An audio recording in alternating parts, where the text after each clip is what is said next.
The cities of refuge were part of the distribution of the promised land among the 12 tribes of Israel.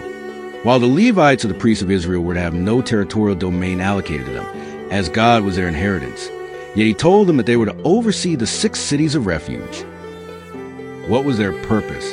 Under the Mosaic Law, anyone who committed a murder was to be put to death in Exodus 21, verse 14.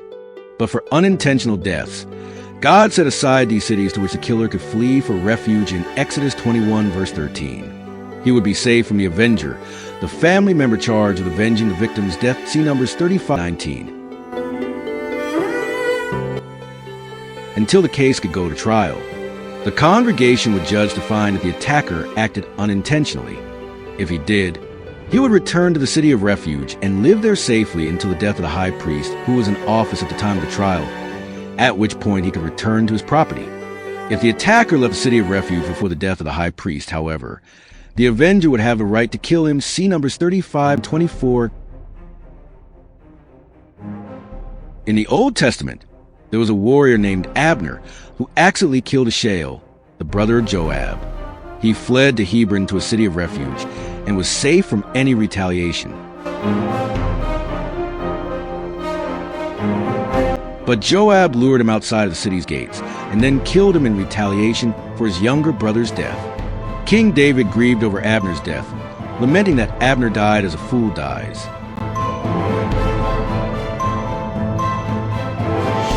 In Ecclesiastes 7, verse 17, "Be not overly wicked, neither be a fool. Fools won't go into heaven." As Isaiah 35, verse 8 says, "A highway shall be there, and a way, and it shall be called way of holiness.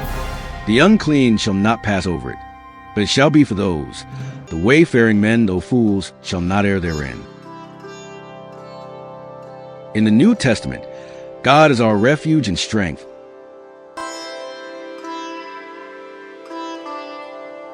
Our high tower of protection from the devices of Satan. Jesus is the way to God. If we leave the truth, we will remain in the congregation of the dead. We must bind the truth and love it, and never leave our refuge and strength if we expect to enter into heaven. Because in whatever state we die in, we remain therein, as in Ecclesiastes 11, verse 3 says. Ezekiel 18, verse 24 reminds us that if the righteous turns from God and then commit sin, they will die lost. Matthew 24, verses 48 to 51 tells us of the evil servant who became like the world and was lost.